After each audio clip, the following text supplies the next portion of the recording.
Buenos días a todos ustedes. Bueno, ayer tuvimos la oportunidad de conocer algunas experiencias en materia de inclusión financiera, tanto de los gobiernos de América Latina como también de algunas ciudades de Estados Unidos. Y hoy vamos a compartir la experiencia de 4 países más, que son Paraguay, Guatemala, México y Barbados. Pero sobre todo la idea de este panel es conocer las necesidades y las oportunidades existentes, porque queremos empezar a identificar cómo podemos avanzar, o sea, no solamente saber en qué estamos, sino cómo avanzamos, qué requerimos y qué podríamos hacer para lograr un mayor acceso. También Jamaica nos va a compartir su experiencia. Y bueno, tengo hoy el privilegio de contar con un panel y con unos panelistas de lujo. Tengo a mi izquierda al ministro Stephen Blackett, que es el ministro de Cuidado Social y Desarrollo Comunitario de Barbados. También nos acompañan hoy Héctor Cárdenas, que es el ministro de la Secretaría de Acción Social de Paraguay.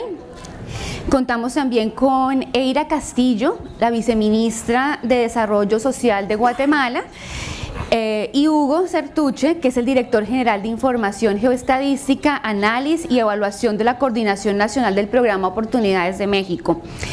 Yo soy Tatiana Rincón, yo soy directora de Ciudadanía Económica de Fundación Capital. Nosotros, gracias al continuo apoyo de la Fundación Ford, venimos trabajando de manera conjunta con el Instituto de Estudios Peruanos en acompañar los esfuerzos de inclusión y educación financiera de 12 gobiernos de la región, de América Latina y del Caribe. Trabajamos con muchos socios, trabajamos por ejemplo con Foncosé en Haití, con quien compartimos también muchas experiencias. Y bueno, con esta breve introducción quiero darle la palabra a mis colegas, a los ministros. Y bueno, vamos a empezar partiendo de una pregunta, que es: ¿cuál es la principal estrategia de gobierno y en particular de su institución para impulsar la inclusión financiera de la población más vulnerable en su país? Entonces le doy la palabra al ministro Blackett.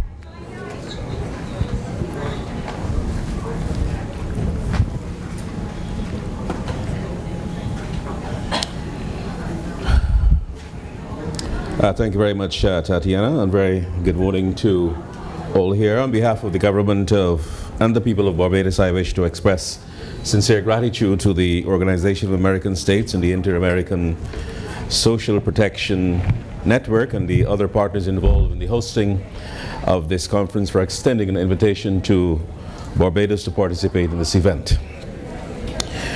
In reviewing some of the literature on the subject before us this morning, I note that there is no single accepted definition of financial inclusion. Now, some commentators have posited various definitions of financial inclusion that range from access to financial services by all persons to the delivery of such services and products at affordable costs to satisfy various business ventures and household needs of the unbanked and the underbanked. This will facilitate the building of assets and the management of risks. However, there seems to be a universal acceptance of the fact that the provision of financial services and the products can impact positively on growth and poverty reduction. Now, ladies and gentlemen, the focus of this presentation, therefore, will be on the segment of our unemployed and working population that is financially excluded.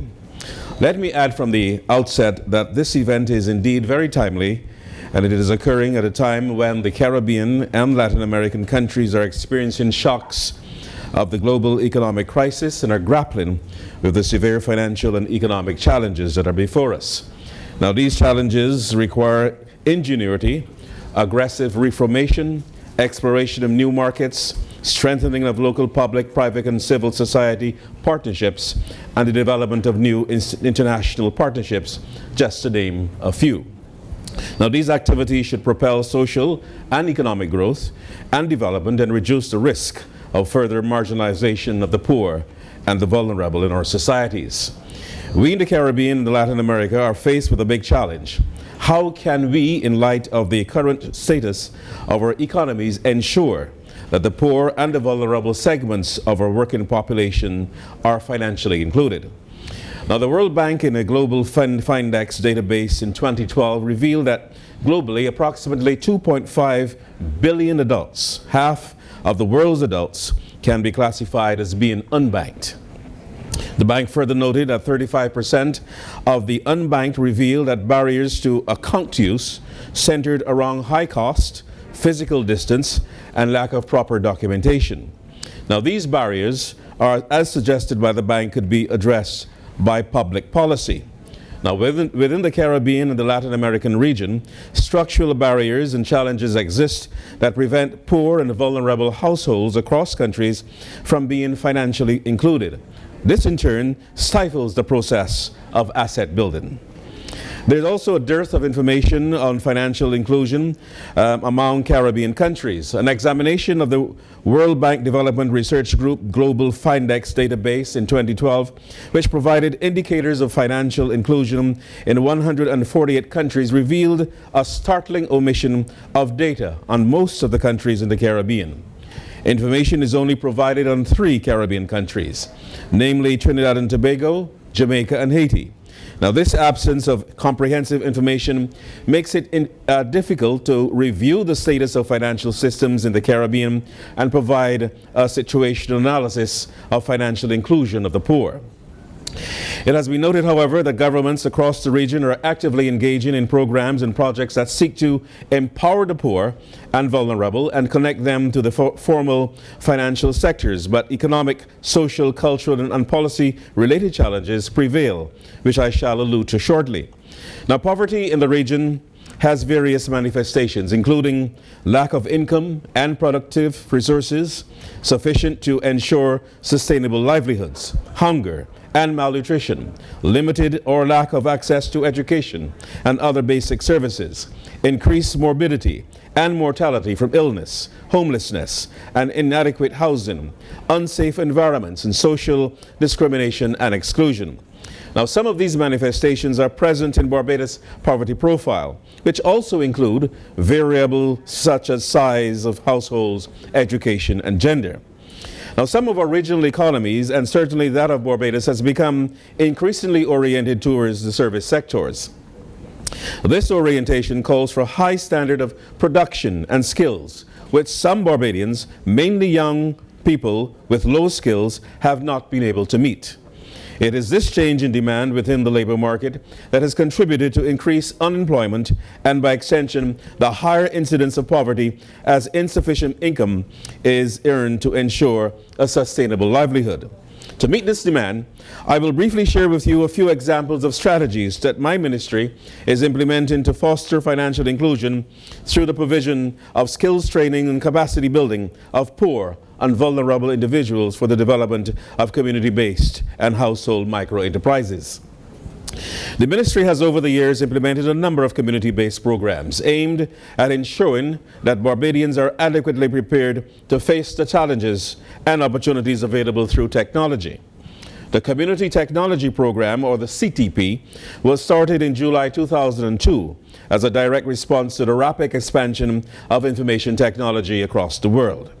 It was based on the conscious decision taken to make information technology accessible to all persons irrespective of their social or economic status. The primary goals of the Community Technology Program are to make computer training and internet access more readily available to the citizens of Barbados, increase and improve the technological literacy of community members, and provide opportunities for social communication. In doing so, the program is expected to increase academic progress, to enhance the marketability of the individual, enable wider communication, and expand career and business opportunities. The initial phase of train to focus on basic software application training and enhancing research facilities. The program was later expanded to include more direct employment-focused training and included applications such as Access Publisher, Excel, Word, PowerPoint, and later web page design and computer repairs. Classes are conducted on the average on 3 days per week for 2 hours, and the training duration of the course is 10 weeks. To date, The CTP, or the Community Technology Program, has trained in excess of 50,000 persons across Barbados in information technology of varying social strata and age groups. It has significantly contributed to the government's policy regarding active aging and has provided hundreds with the additional opportunity for social mobility and self-empowerment. Additionally, there is the Information Technology Summer Teens program, in which a total of 213 teams were trained last year. Other programs geared to enhance the skills of individuals include the Community Impact Program, which offers a range of training and income-generating activities, including hospitality courses, event planning, and beauty therapy. Then there's the Community Career Arts Program, which provides training in the area of airbrushing, drawing, and illustration and graphic art. The aim of this specialized program is to produce more highly skilled artists which would coordinate their own exhibitions on completion and during training and penetrate existing markets through their own efforts. Also through our welfare department, a number of basic training courses such as small business management, customer service, call center training, barbering, and cosmetology are held under the Poverty Reduction and Empowerment Program to provide necessary skills and hence open avenues for employment. My ministry has responsibility for the social inclusion of persons with disabilities and has organized computer technology training for visually impaired persons and a flower arranging program for persons with disabilities. Another major aim at capacity building for the most vulnerable is our IC Bridge pilot program, which is a 2-year program modeled after the Chilean Puente Bridge program.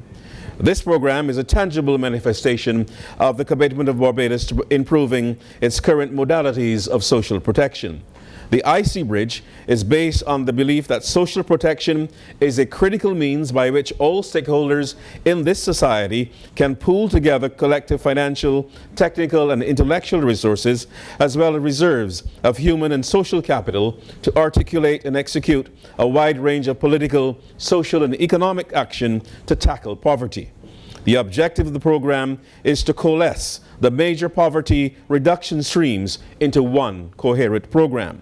In this regard, the IC Bridge mainstreams the idea of enabling persons with a multidimensional suite of skills and resources by which they can effectively deal with risk and vulnerability is the best means by which chronic and intergenerational poverty can be ended. Now, what is also worthy of mention with respect to these specific initiatives is that while they're undertaken at the national level, both initiatives conform to the best tenets of South-South cooperation and are being pursued in partnership with regional multilateral agencies such as the Caribbean Development Bank and the Organization of American States, respectively. Now, these programs have all been formulated in recognition of the fact that the vast majority of those deemed to be vulnerable and disadvantaged in our society exist in poorly paid and insecure jobs, have been very poor chances of accumulation of any real assets, or have been able to gain adequate access to the provision of social net and social basic services. Now, our country assessment of living conditions of 2010 has indicated that 15% of individuals exist below the poverty line of $7,800 Barbados dollars, or just around $4,000 US dollars. And there's vulnerability line of the $9,800 Barbados dollars, or $5,000 US dollars. The same study indicates that 19% of individuals and 15% of households exist below the poverty line. Translated into numbers out of a population of 277,000, this represents a significant number of individuals who are, for the most, can be described as underbanked or exist outside of access of traditional entrepreneurial banking services. We are indeed faced with several challenges in pursuing financial inclusion and asset building. As stated before, the current economic environment in the Caribbean and Latin America poses a major challenge to the sustainability of national and regional efforts aimed at financial inclusion of the poor. By the end of 2012, the Caribbean and Latin America witnessed slower growth, which rose by 3% compared with an increase of 4.5% in 2011. Poverty levels increase and unemployment levels also remain elevated, with economic growth being insufficient to generate meaningful job creation. Barbados' unemployment rate stood at 12.2% at the end of last year, and its economy exhibited signs of weakness as most of its productive sectors underperform. Now, on the social side of things, limited educational levels, lack of ownership of assets, that is house and land and other assets, poor spending patterns all exacerbate one poverty profile. Culturally, there is a perceived role of women versus that of men, as well as aspects such as traditional saving methods develop out of a lack of confidence in financial institutions, resulting in some people preferring to keep money at home and continue to participate in meeting turns or susus that is more familiar to our Caribbean brothers and sisters here. That is a kind of savings, community savings fund.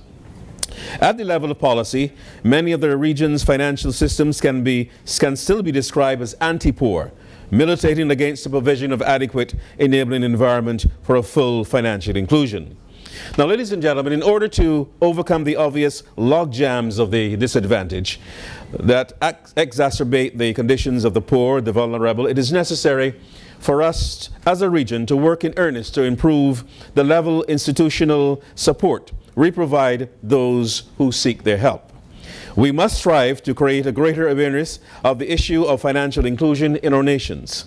There must be efforts to sensitize the poor to the need for them to participate more in the formal financial sector and to apprise them of what products and services are available. Importantly, there is a need for a change in cultural mindset to one which sees the creation of wealth through the building of assets and increased savings as worthy goals of individuals and families. At the policy level, there's a need for a review of conditions of engagement and the regulatory frameworks of private and public financial institutions established to provide financial assistance. Additionally, we must create enabling environments for the financial inclusion of the poor through the strengthening of community-based micro-enterprises towards asset building, resilience, and inclusive economic growth and development. I believe the time has come for policymakers and social protection agencies to work more closely with the banking and non-banking financial service providers, such as the credit unions and the microfinancing institutions of the region. There is need for us to create more of a microfinance-friendly policy environment that can be fine-tuned to our financial infrastructure to better cater to the design and implementation of financial packages better geared to meet the needs of the poor and to provide the necessary social intermediation often required as a precursor to the provision of actual financial assistance. So, finally, I believe that in my country, we have by and large focused on the provision of training opportunities, but have fallen short in the area of matching training and skills development to access to microfinance for those who need it most. Where we have sought to provide access to financing, we have fallen short in providing ongoing training and monitoring of micro enterprises, and hence many have ended up with slow-growing enterprises and business failures. The onus is on us to increase the ability of individuals to enter the labor market, to fully exploit opportunities, all the while enhancing the status of self-employment as a career option, and to improve access to resources by micro-enterprise development. It is my sincere belief, ladies and gentlemen, that the policy-related challenges is in respect of catering to the socio-economic needs of the poor and vulnerable in our societies can be overcome. It is well documented that we have transited from the provision of handouts to the provision of hand-ups. We must be prepared to address these developmental issues in order to continue our progress as a region towards the attainment of sustainable development and financial inclusion of the poor. I thank you. Gracias. Ministro Cárdenas.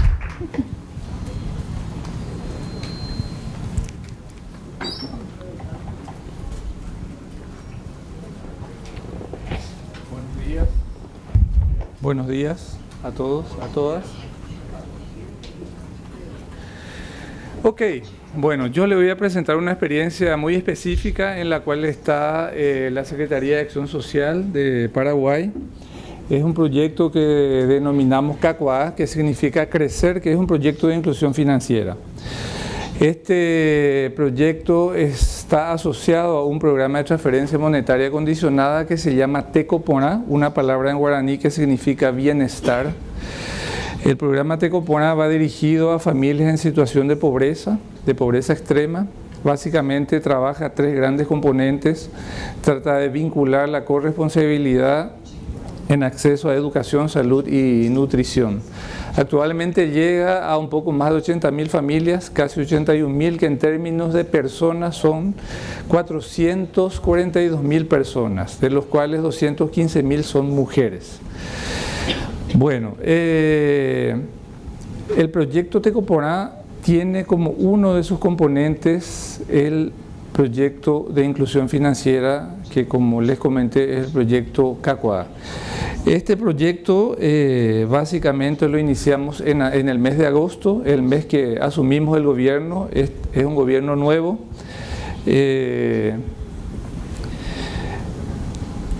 Les quiero presentar algunos números. Desde que asumimos, en agosto empezamos a mirar y a tratar de cambiar las formas de pago que se estaban dando en el marco del programa de transferencias monetarias. El proyecto CACUA, por más de que tenga énfasis en educación financiera, nos ayudó también o nos está ayudando a mejorar las formas de pago. Básicamente existen tres formas de pago. Uno es por tarjeta de débito. La otra forma de pago es que el beneficiario del programa vaya a un banco y cobre por ventanilla. Y la otra forma de pago es una forma que nosotros denominamos cajero móvil. En ciudades muy alejadas existen cajeros del Banco Nacional que va con un dispositivo especial de seguridad, se desplaza a los lugares muy alejados y ahí se realizan los pagos. Entonces, esas tres modalidades de pago. Es muy ineficiente la última porque es muy costosa. Poner seguridad, poner muchos vehículos y toda una logística para realizar los pagos en los municipios muy alejados cuesta mucha plata. Básicamente un poco más del 6% del total del monto movilizado cuesta esa modalidad de pago. Entonces, atendiendo esta realidad, inmediatamente empezamos a introducir cambios. Ustedes pueden ver que de un 54% de familias que cobraban por tarjeta de débito, actualmente al corte del mes de marzo estamos a más del 70%. Y estamos disminuyendo del 34 al 28% la modalidad de cajero móvil y la modalidad ventanilla, que era más fácil darle una tarjeta de débito, es inmediato el cambio. Entonces, del 12% actualmente solamente 1% cobran en un banco, en una ventanilla. Bueno, la forma de describir el proyecto, trajimos un video de un poco más de 2 minutos. Entonces, este video describe el proceso de implementación de este proyecto de inclusión financiera que voy a compartir con ustedes. Este dinero tiene su destino. Está enmarcado dentro del programa de la lucha contra la pobreza, ¿no? Si esta poca plata sabemos utilizar, voy a tener ahí, vaya. Pero es un subsidio del Estado, es un subsidio del gobierno.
retire su dinero.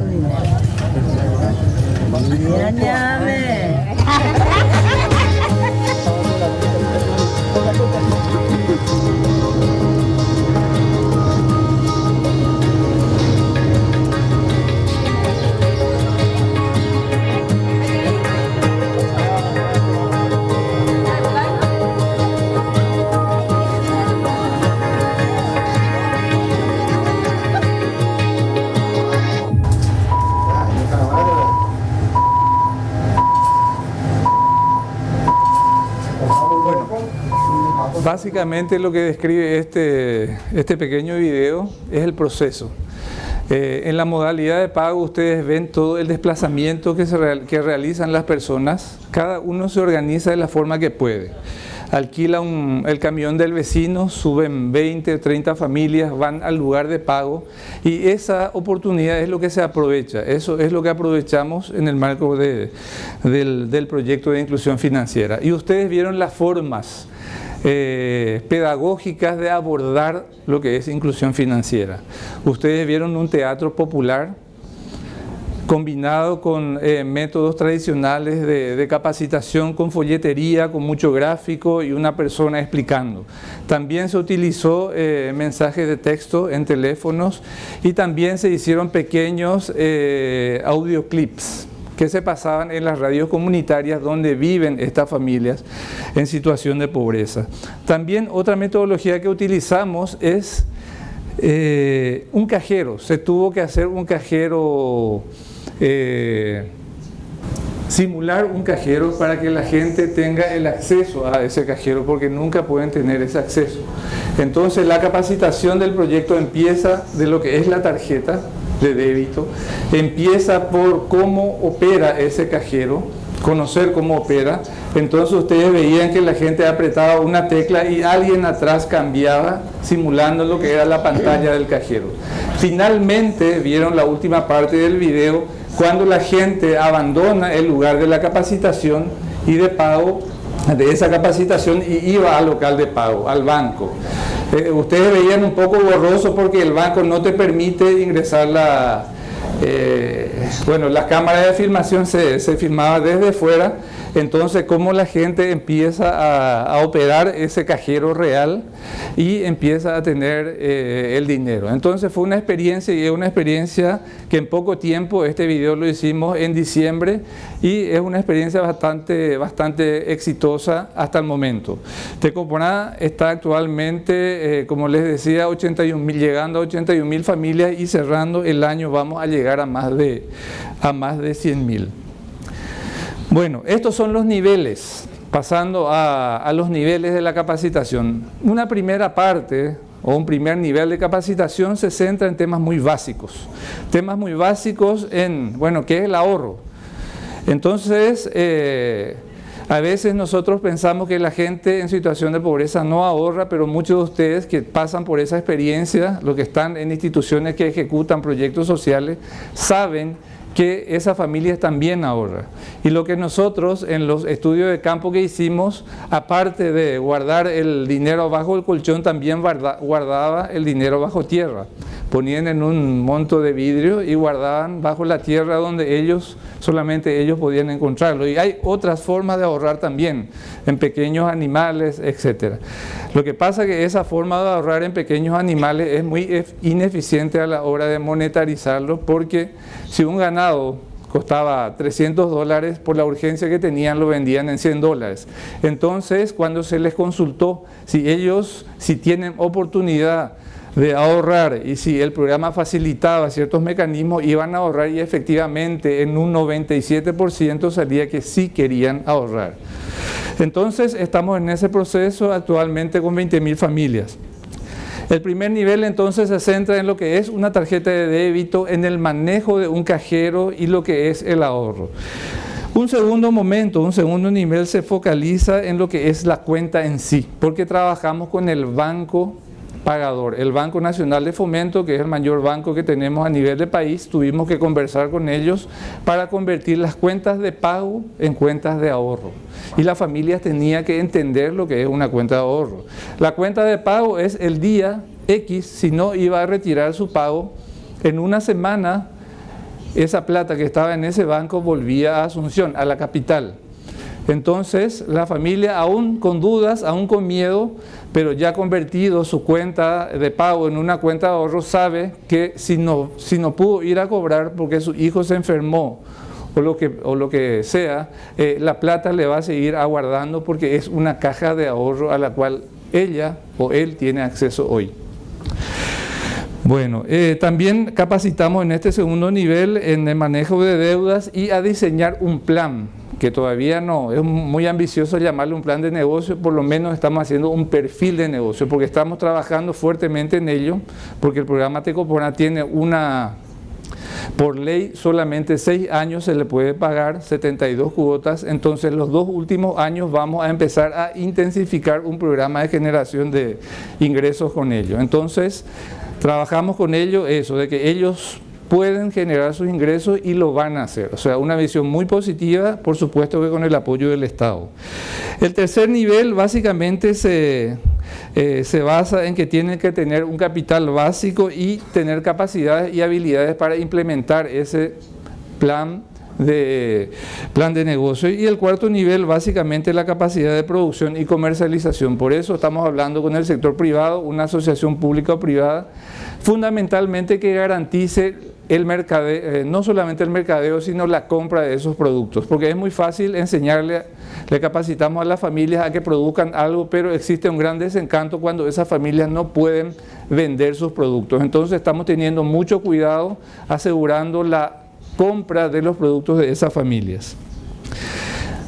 Bueno, ahora unas fotografías que básicamente describe lo que es el proceso de pago y cuáles son los desafíos. Esto es una situación que estamos pasando hoy cuando las familias se integran, se formalizan, se bancarizan formalmente.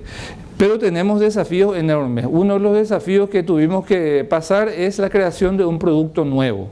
Personalmente les puedo decir que en 2 ocasiones me tuve que reunir con el presidente del Banco Central del Paraguay, donde está la Superintendencia de Banco, que según entendí en el caso del Perú es un organismo independiente del Banco Central. En el caso de Paraguay la Superintendencia de Banco está dentro del Banco Central y se tuvo que dictar una norma especial para que estas familias tengan una cuenta simplificada, una cuenta de ahorro, que no tenga costo de apertura y que no tenga un capital mínimo promedio en las cuentas de ahorro. Entonces, eso fue, digamos, un primer desafío que ya lo superamos. Ahora el gran desafío es escalar, porque el Banco Nacional de Fomento tiene 27.000 cuentas y nosotros de entrada le estamos pidiendo 20.000, 27.000 en toda su vida, ¿verdad? Pero bueno, la ventaja es que hay un respaldo del presidente de la República que viene del sector privado y sabe la potencialidad que tiene todos estos elementos. El otro desafío que tenemos es lo que estoy escuchando prácticamente en todos los países, el tema de la distancia y lo que yo decía en principio, o sea, lugares muy alejados donde para pagar en algunos casos tenemos que ir en avionetas y luego tenemos que ir en lanchas para llegar a cubrir, digamos, el pago de las comunidades muy alejadas. Entonces, es el primer gran desafío. Y el segundo desafío, para no entrar en una lista de 6 o de 10, a mí me gustaría hablar del tema actitudinal y de paradigmas de personas, por ambos lados.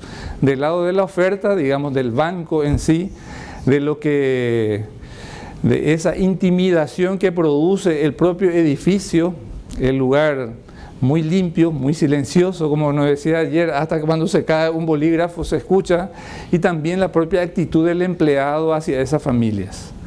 Y no solamente del empleado, sino del cliente habitual de ese banco. La forma, no vamos a hablar de miradas, pero la actitud en general. Entonces es un tema que debemos de trabajar. Y por otro lado, del lado de la demanda, yo le llamo a las propias familias que hoy tienen la oportunidad de tener acceso a ese banco. O sea, existe una autoexclusión, porque les cuesta creer de a poco que ellos tienen y están teniendo acceso a un servicio financiero, que es una cuenta de ahorro.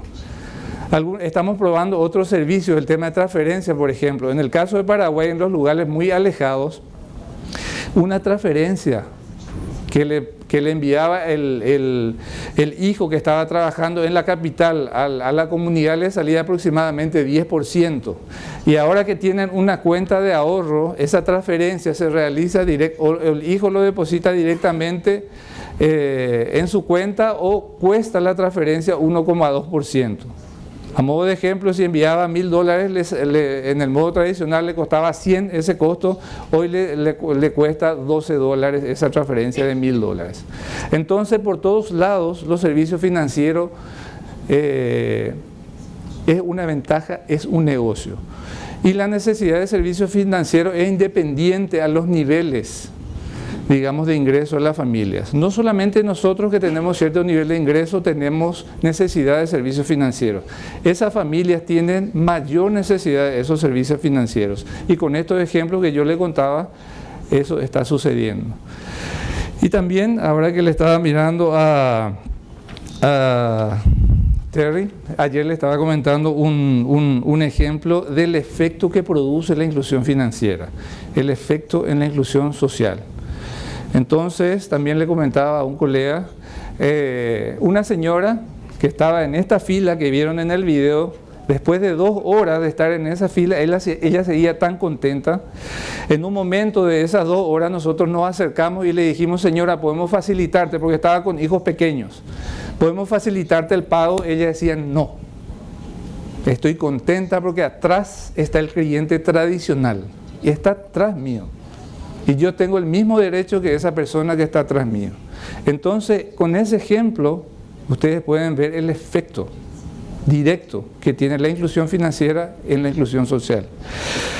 Bueno, los desafíos, la distancia, las actitudes, bueno, vamos a empezar por el tema de la distancia. Estamos negociando con empresas de telefonía para que las transferencias se hagan a través del teléfono móvil. Bueno, esto es una parte, hay lugares mucho más lejos.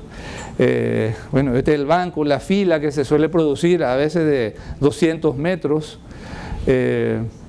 Eso es la gente cuando por primera vez tiene su tarjeta de débito. Y lo que estamos explorando ahora es esa modalidad de teléfono. O sea, de hecho en Paraguay, por suerte estamos avanzados, casi 3 años ya tenemos experiencia en uso de transferencia de dinero a través del teléfono. Pero ahora queremos incorporarlo al programa de transferencia monetaria condicionada.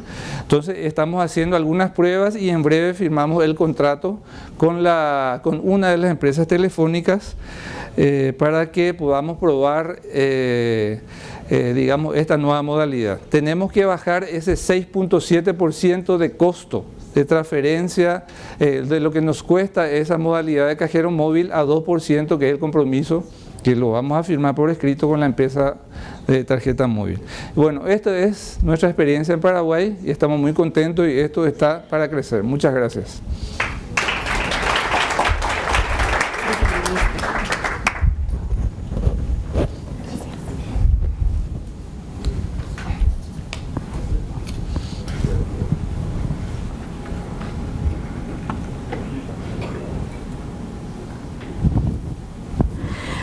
Muy buenos días a todos y a todas. En nombre del Gobierno de Guatemala y del Ministerio de Desarrollo Social, quiero expresar mi agradecimiento por la invitación cursada a las autoridades de la Secretaría Ejecutiva del Desarrollo Integral SEDI, de la Organización de Estados Americanos OEA, especialmente a la Red Interamericana de Protección Social RIPSO.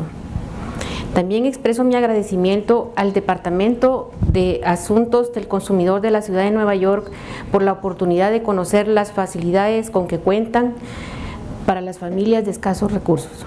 Me referiré muy brevemente al estado actual de la inclusión financiera en Guatemala, haciendo algunas consideraciones con énfasis en los retos, necesidades y oportunidades existentes.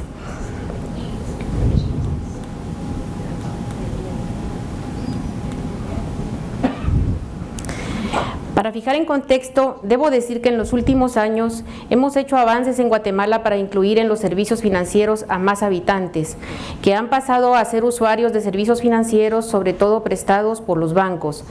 Gracias a los factores privados, como el envío de remesas desde el extranjero, principalmente desde los Estados Unidos, y gracias también a las transferencias condicionadas a cargo de nuestro ministerio, porque estas transferencias condicionadas se hacen con fondos del presupuesto público en la forma de bonos seguros, asociados a la educación y a la salud, que son transferidos a las familias más necesitadas y afectadas por la pobreza y pobreza extrema por medio del sistema bancario. Otras transferencias son en especie, sobre todo en forma de alimentos, llamados bolsa segura y programas de alimentos por trabajo realizado, entre otros. Como se señaló en el segundo informe de gobierno el pasado 14 de febrero, por parte del señor presidente de la República, Otto Pérez Molina, entre el 2012 y el 2013, se duplicaron a 961,000 las atenciones en niños menores de 5 años, más de 630,000 mujeres en edad fértil fueron atendidas y más de 145,000 mujeres embarazadas de escasos recursos a las que se les brindaron servicios de bolsa segura, bolsa de alimento y alimento por acciones. Es decir, que entre las transferencias monetarias y en especie del MIDES fueron atendidas más de 1.5 millones de personas solamente entre los años 2012 y 2013. Entre ellas y muy especialmente se beneficiaron cerca de 1 millón de niños menores de 5 años y más de 700,000 mujeres en condición de pobreza, tanto en edad fértil como embarazadas, fueron beneficiadas.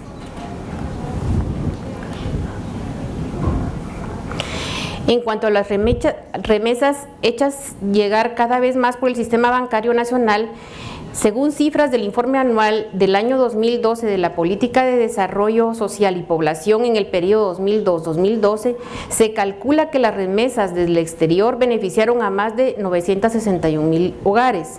En su mayoría, un 49% fueron para el consumo en estos hogares, un 15% para insumos en actividad económica y un 23% para inversión y ahorro, un 13% para inversión social.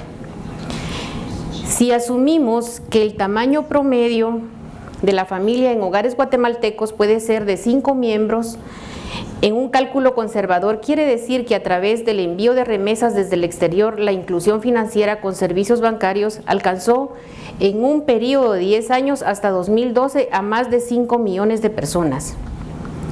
Dentro de los bancos privados con mayor giro de negocios en el área rural para servir a las personas con menores recursos económicos y sociales, destaca el Banco de Desarrollo Rural, Banrural, que a pesar de ser una empresa privada, tiene participación del 17% del gobierno, o sea, capital del Estado, siendo el resto propiedad de 15,000 dueños del banco y propiedad indirecta de más de 1 millón de guatemaltecos y guatemaltecas. Con esto hablamos ya de otro tipo de inclusión financiera, porque se trata de una participación de personas, sobre todo de escasos recursos, en la propiedad de una entidad bancaria, es decir, una inclusión a través de la inversión financiera. En Banrural, considerado un ejemplo de solidez financiera, el Estado se sienta en la junta directiva, pero en condición minoritaria, pues más del 82% de la propiedad del banco corresponde a cooperativas, organizaciones mayas, organizaciones no lucrativas y micro, pequeño y mediano empresarios. Otra gran contribución ha venido del propio sector cooperativo nacional, que aglutina a cientos de miles de personas, en su mayoría de escasos recursos, y que son asociados en cerca de 10 federaciones y cientos de cooperativas de primer grado. Las cooperativas, que son entidades privadas de servicio no lucrativas a través del esfuerzo propio y ayuda mutua en sus miembros, han permitido a muchas familias necesitadas el acceso a servicios financieros, contables y de emprendimiento en general por medio del ahorro y del crédito, en la producción agrícola, artesanal y en la prestación de otros servicios de comercio, especialmente para abaratar el consumo. Debo decir que en nuestro país las municipalidades tienen autonomía para operar en beneficio de los vecinos bajo su jurisdicción, tanto a través de la recolección de impuestos para uso propio, como con asignaciones del presupuesto de la nación que les son transferidas desde el gobierno central. Así, los gobiernos locales han hecho avances desde su autonomía, se vio fortalecida con la disposición de ingresos propios, como estas transferencias del gobierno central que están ordenadas desde nuestra Constitución. Para su fortalecimiento desde el gobierno, a través de la Secretaría de Planificación y Programación de la Presidencia, CGPLAN, se trabaja en el empoderamiento de las capacidades gerenciales de los gobiernos locales para que con gestión por resultados pueda cada vez más desarrollar productos y servicios a favor de la gente que vive bajo su jurisdicción. Tenemos ahora, por ejemplo, un Consejo Nacional de Desarrollo Urbano y Rural, el CONADUR, que está contribuyendo al ordenamiento territorial del desarrollo social y económico de todas las regiones en Guatemala. El presidente de la República se ha comprometido con el fortalecimiento de los gobiernos locales y de la sociedad en general, reuniendo periódicamente al CONADUR para impulsar decisiones y políticas públicas que lleven el desarrollo a toda Guatemala de manera ordenada, paulatina, pero irreversible. El reto aquí está en estos gobiernos locales puedan cumplir con las expectativas cada vez más exigentes de las personas en áreas rurales, para que entreguen más y mejores servicios, y es aquí donde tenemos que trabajar juntos el sector público y sector privado. El reto que tenemos en Guatemala es democratizar aún más la prestación de servicios para proteger a los más vulnerables, que incluye niños y niñas menores de 60 meses con riesgos de desnutrición crónica y aguda, niñas y niños de edad escolar sin recursos para asistir a la escuela. También adolescentes en riesgo, sin empleo y que no acuden a la escuela, especialmente en áreas urbano-marginales viviendo en tugurios bajo condiciones de hacinamiento, población indígena, rural, madres de familia, madres en edad fértil embarazadas, jefes de familia sin tierra, con poca tierra, empleados y autoempleados, así como los ancianos. Esta es la población en alto riesgo a la que debemos protección social, y en esto trabajamos desde el Ministerio.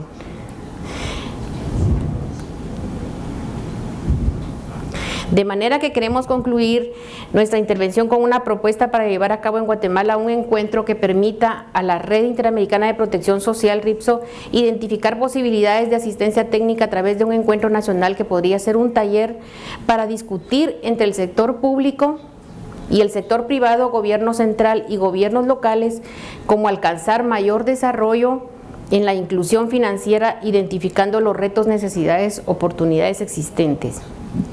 De ser posible, nos gustaría el apoyo de la SEDI para llevar a cabo este encuentro, dando un paso adelante a la identificación de posibles caminos a seguir en un trabajo conjunto a lo interno de nuestro país, sumando a la cooperación externa un esfuerzo coordinado. En especial, nos interesa la creación de oportunidades económicas para la autosostenibilidad de familias más pobres que estamos ayudando con beneficios de programas de desarrollo social, como sumar oportunidades a través del microcrédito para el emprendimiento propio y generar empleos, como desarrollar capacidades locales, actividades productivas, por ejemplo, con proyectos de turismo rural y comunitario, como asegurar posibilidades de financiamiento en general para el emprendimiento de los más necesitados. Llegó hasta aquí esta ponencia, reiterando nuestro agradecimiento por esta brillante oportunidad. Felicitaciones a los organizadores. Muchas gracias.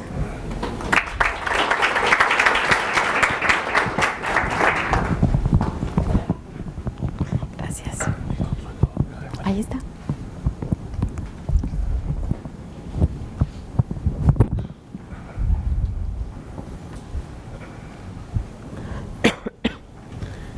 Gracias, buenos días a todos. Pues antes que nada quisiera agradecer a la OEA y a la RIPSO la invitación del al gobierno mexicano, en especial al Ministerio de Desarrollo Social y a la Coordinación Nacional del Programa de Desarrollo Humano Oportunidades. Yo les voy a hablar más sobre la demanda de servicios financieros. Hemos escuchado mucho sobre la oferta de los servicios. Esta presentación que les hago es sobre la demanda a partir de los beneficiarios del programa Oportunidades. Como quizás algunos lo sepan, el programa Oportunidades es el programa de transferencias condicionadas del Gobierno de México. Tiene 17 años desde que inició, en 1997. Es un programa de desarrollo de capacidades con 3 pilares fundamentales en educación, salud y nutrición. Y bueno, pues después de 17 años y con el inicio de la nueva administración del presidente Enrique Peña Nieto, pues nos hemos dado a la tarea de pues, buscar un nuevo enfoque para el programa Oportunidades, vinculado a que si bien ya hemos hecho una inversión importante en los niños y jóvenes que ahora están estudiando el bachillerato y que pudieran continuar estudiando una educación superior, pues también cómo los podemos llevar a la inclusión productiva, y de ahí es donde se deriva precisamente nuestro interés de también tener a las familias dentro de la inclusión financiera. Pues bien, el programa de desarrollo humano Oportunidades otorga apoyos monetarios y en especie aproximadamente a 5.9 millones de familias en las zonas más marginadas de todo el país, en los ámbitos urbano y rural. Estamos en los 32 estados del país y en todos los municipios del país también hay beneficiarios de oportunidades. Es un programa de transferencias condicionadas que distribuye sus apoyos monetarios de forma directa a sus beneficiarios por medio de una tarjeta bancaria a partir del 2010, y la que controla la tarjeta bancaria en el 95% de los casos es la mamá, la madre de la familia. En zonas urbanas la tarjeta bancaria funciona como una tarjeta de débito, como cualquier otra. Pueden hacer compras en cualquier tienda y hacer payback también en un canal abierto que le llamamos, mientras que en zonas rurales, por cuestiones de conectividad y liquidez a nivel local, la dispersión la sigue haciendo el programa mediante mesas de pago en efectivo a través de un canal cerrado, que si bien la mamá tiene una tarjeta bancaria, pues bueno, el dinero se lleva en una especie como de bancos móviles hacia las comunidades. Un poco de historia. En 2009 el programa Oportunidades contempló un modelo de atención alternativa de gestión a las familias en zonas urbanas, y ahí es donde se contempló la bancarización de sus titulares, entregando apoyos económicos a través de un depósito a una cuenta de ahorro personal asociada a una tarjeta de débito. Lo anterior con el propósito de vincular a las familias beneficiarias con el sector financiero formal para facilitar su acceso a seguros de vida, créditos para impulsar proyectos productivos, canales de bajo costo para recibir remesas y a la formación de un historial crediticio. Adicionalmente, la Coordinación Nacional del Programa Oportunidades tiene otro programa que se llama el Programa de Apoyo Alimentario, en el cual también se atienden a casi 700,000 familias, lo que en total nos da 6.6 millones de familias beneficiarias de ambos programas que reciben sus transferencias a través de una tarjeta bancaria. La Sedesol, el Ministerio de Desarrollo Social, tiene como objetivo que todas las familias atendidas por los programas sociales, no únicamente estos dos, sino otros de pensión universal y algunos más, reciban sus apoyos de manera directa mediante transferencias electrónicas, lo que también ayuda mucho a la transparencia de la entrega de los recursos. Algunos resultados de un estudio que hicimos en Oportunidades nos dicen que las titulares que reciben la transferencia en tarjeta de débito perciben como ventaja la rapidez para acceder a los recursos, no tienen que esperarse a que se hagan estos grandes dispositivos para pagar a las familias. Más del 90% de titulares piensa que sus transferencias por tarjeta están seguras, o sea, confían en los bancos y en el sistema financiero. El 86% reportó que la tarjeta le permite una mejor administración de su dinero. Pueden estar comprando tantas veces quieran ellas y hacer retiros también tantas veces quieran, excepto por la comisión que cobra el cajero. El 53% mencionó haber recibido ayuda para utilizar los cajeros automáticos. El 23% de titulares ha recibido alguna plática sobre educación financiera, que este es un gran área de oportunidad para todos los beneficiarios. El 13% de las titulares reportó haber recibido un préstamo otorgado principalmente por un familiar o amigo, en el 27%, y un banco o una microfinanciera, que las microfinancieras han crecido mucho en México en los últimos años, con el 25%. La principal razón de pedir este préstamo es mejorar la vivienda e invertir en un negocio o por alguna enfermedad. Menos del 40% reportó ahorrar de vez en cuando, el 73% de los que ahorran lo guardan en su hogar, y la principal razón para ahorrar, pues para atender alguna emergencia. Una alta proporción de las titulares utilizan la telefonía celular, lo cual también en el caso de México demuestra un área de oportunidad para utilizar las tecnologías para hacer pagos y recibir las transferencias también. Y por último, las tarjetas son un medio que incrementa la eficiencia de las transferencias y reduce costos de transacción para los hogares beneficiarios. ¿Cuáles son algunas de las recomendaciones de los estudios? Pues bueno, fortalecer la cultura del ahorro de las titulares mediante una mayor educación financiera, que también se ha platicado mucho aquí, y aquí el reto es pues cómo poderlo llevar a 6.6 millones de familias, más de 28 millones de mexicanos, llevar a cabo talleres de cultura financiera a fin de acceder a los beneficiarios al uso de los servicios financieros, que hay un gran desconocimiento, considerar estrategias de transferencias monetarias alternativas, como el ejemplo de la telefonía celular, fortalecer los esquemas de capacitación sobre el uso de las tarjetas de débito en las titulares beneficiarias. Pues hay algunas que no saben cómo utilizarlo y gastan buena parte de ello consultando los saldos, ¿no? Y cada vez que lo consultan pues hay un cobro adicional en las tarjetas, y ofrecer mayor información a las titulares beneficiarias sobre los servicios a los que tienen derecho y los costos de los mismos.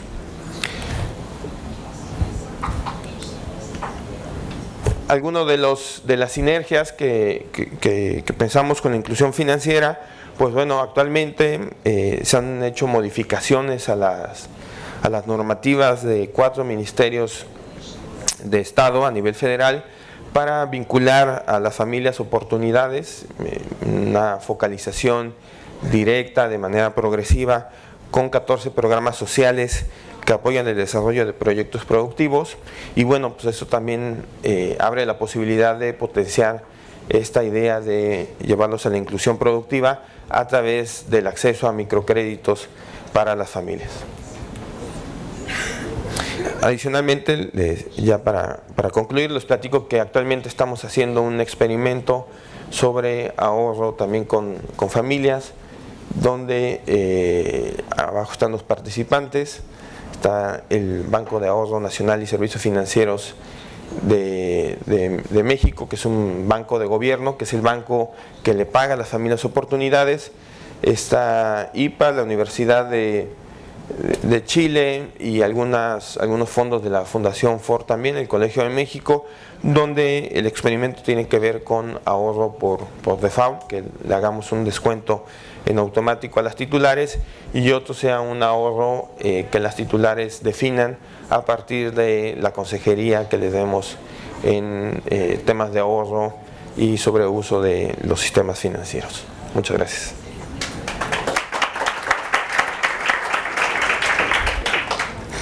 Jamaica cuenta con una de las experiencias más sólidas en materia de protección social del Caribe.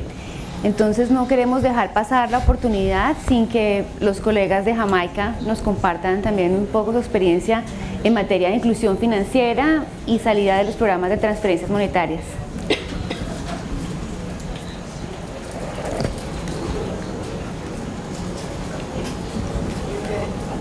Good. Buenos días, amigos. That will be my only attempt at language inclusion for this presentation. Let me start by saying good morning to everyone else who didn't understand the Spanish. Let me also thank the organizers for the opportunity to share in this forum. I must say that yesterday was indeed a very good experience for me. It helped to highlight something that we recognize, that across the region, the Latin American and Caribbean region, we share similar experiences, but while there are many similarities, there are also many differences. So for instance, My name is Denzel Thorpe. I'm from the Ministry of Labor and Social Security in Jamaica. And I share a similar first name with Denzel Washington, who as an actor has both a TV voice and a TV face. But I recognize that while I might have a TV voice, I have a radio face. As a result, I'm sitting here and not facing the camera like the rest of the presenters this morning. But we also have similar experiences, as you would have heard both yesterday and today, with other countries. And what I wanted to basically bring to the fore were some of the challenges and opportunities that are arising for Jamaica as far as financial inclusion is concerned, and more from a more informal perspective. When they asked me to do this presentation, they told me that I had 15 Peruvian minutes. Because we started late, I'll try and stick to 2 Peruvian minutes, which will work out to be about the same thing. Now, one of the things that we have, we also have a conditional cash transfer quite similar to the Oportunidades program in Mexico. And we also have a social insurance program. And one of the things that we have been trying to do in recent times is to move away from manual check payments and to move to electronic payments. And we informed our beneficiaries, both the social insurance and the CCT beneficiaries, that we're moving to these electronic payments, either by bank cards or by direct deposits for our social insurance beneficiaries. And I must tell you that the take-up has been very small. Because one of the challenges we have in Jamaica is that there is a lot of mistrust for the banks. So for instance, you'll find, this is a story I've heard, that there's at least one lady who every month goes into the bank, withdraws all her money, stands at the teller, counts it, and then redeposits it into the bank, just to make sure that all her money is still there. So it just goes to show the level of distrust that we have for the banks. And again, one of the challenges is that some people think that once you're in the bank, the government has your information coming out of the bank. So that's a way for them to impose more taxes on you. And the government is doing a good job at that, at selling that. We recognize, though, that other options are becoming available. So, for instance, we speak about the whole issue of mobile banking, and that was spoken about earlier today and yesterday as well. And in Jamaica, we too have a very high cell phone density. So, for instance, we have 2 major providers, and each of them will tell you that they cover almost the entire population. And there was a minister of ours who went viral a couple of years ago. He indicated that what Jamaicans do is that they will take out one cell phone and use it to call the other cell phone and have both of them at their ears and saying, hello, hello. So the cell phone density is high. But the challenge with Jamaica is that while the cell phone density is high and while persons will send credit, cell phone credit to each other, Jamaicans are not too keen on sending money in any other form through that method. And one of the challenges, therefore, is the whole issue of financial education. This is something that we definitely would need to have done very, very much in Jamaica in order for us to get people to gravitate towards these electronic payments, whether through the banking system, through the debit cards, or through mobile banking. But I must say that the Bank of Jamaica is moving to regulate mobile banking in Jamaica, and I understand that we will be having some providers coming out with products in the very near future. And of course, once the products come, then we'll be able, I don't know how many of you watched The Field of Dreams, and in the movie they said, if you build it, they will come. One of the things, the areas of mistrust as well, is that currently we don't have providers who you can go into a merchant with your cell phone and use your cell phone to make a payment. And until people see that sort of thing working, they won't buy into it. The whole issue of getting persons into banking. So for instance, what we are doing, and somebody mentioned yesterday, one of my Caribbean colleagues, about the whole issue of graduation or exit strategies for the CCT beneficiaries, and we are currently working on that as well. And one of the ideas is that having put interventions in place to ensure that these persons who were on the CCT program are moved off. We don't want them to be in a situation where within a week they can come back and apply because they're falling into a situation of dependency because they no longer are on. And one of the ways that we identify that we can do this is by getting them into banking. And again, as I said, that would need, of course, major intervention from the perspective of financial education. But what it also does, and which is what was said earlier as well, is that access to banking also gives them access to credit and possibly access to insurance. So while in Jamaica basic health services are free, one of the things that is missing is insurance for catastrophes, especially death. And people will say in Jamaica that regardless of how hard times are, it is still cheaper to live than to die, because the costs for funerals are high. And a lot of our beneficiaries, as well as, for instance, we also have some migrant workers who have no form of insurance against death. But once we get people these vulnerable groups into financial inclusion, we want to also be able to try to have that sort of micro-insurance products that they can participate in, such that if a catastrophe arises, they can be able to get some assistance with, especially the funerals.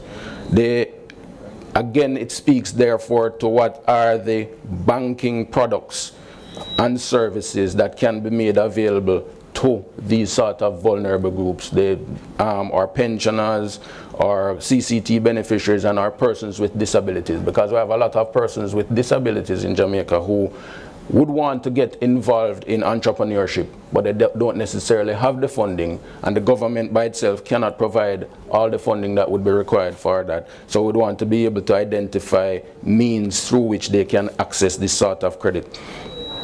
I think there was one last thing I wanted to point out, because I basically covered the challenges that we face, because the culture is different in Jamaica as it will be different in other places. And there's no, as has been mentioned before, no silver bullet. But once we are fora like this, we can explore what is out there and see how best we can retrofit it to meet the Jamaican need.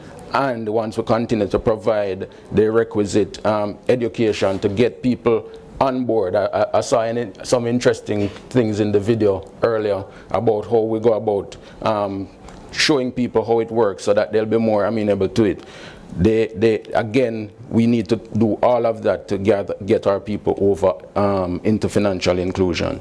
The last point I wanted to make, I was speaking to the gentleman from the Bed-Stuy Restoration Clinic yesterday, and I indicated to him that everything that I know about Bed-Stuy is what I see on Everybody Hates Chris. But having heard about the Restoration Clinic, from a personal perspective, I just wanted to indicate that I am going to be signing up for my own personal financial counselor from the Bed-Stuy Restoration Clinic.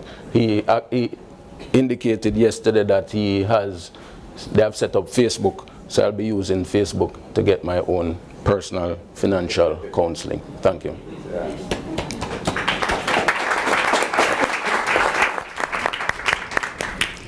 Bueno, muy rápidamente y a manera de destacar algunos aspectos que hemos conversado en este panel, la gran oportunidad y desafío es ligar la inclusión financiera a los programas sociales que tienen actualmente los gobiernos, principalmente los programas de transferencias monetarias condicionadas, y que esta inclusión financiera venga acompañada y venga de la mano con programas de educación financiera que sean innovadores, inclusivos, que lleguen a la gente a través de medios mucho más divertidos y mucho más cercanos a las personas. También otro gran desafío es la distancia física y cultural, y en distancia física, por ejemplo, quiero destacar también las dificultades, por ejemplo, que tiene el Caribe con todos los pagos. Paraguay, nosotros tenemos que llegar a los pobres y a los pobres extremos que por lo general están en zonas rurales, zonas muy apartadas, y esa es un gran desafío. Y de la misma manera también las distancias culturales que se han venido mencionando a lo largo de estos 2 días.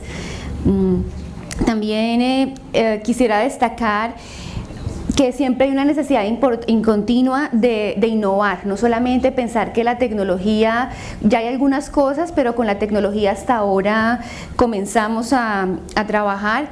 Quiero también, por ejemplo, resaltar que programas muy establecidos como los de programas de oportunidades en México y también en Brasil no se han quedado, que además han inspirado al resto del mundo, no se han quedado en lo que empezaron a hacer hace 17 años, sino que siguen avanzando y siguen pensando en nuevas fronteras, y esas nuevas fronteras también están en cómo fortalecer la capacidad productiva de aquellas personas que reciben los programas de transferencias monetarias condicionadas y que van saliendo naturalmente esos programas, pero que queremos evitar que recaigan nuevamente en condiciones de pobreza extrema, que también es un poco lo que estábamos, la primera presentación que tuvimos con el ministro Blackhead de Barbados. Entonces, cómo empezamos a incorporar una dimensión en materia de inclusión productiva para evitar que esas familias con las que estamos rompiendo esos círculos de pobreza vuelvan y recaigan nuevamente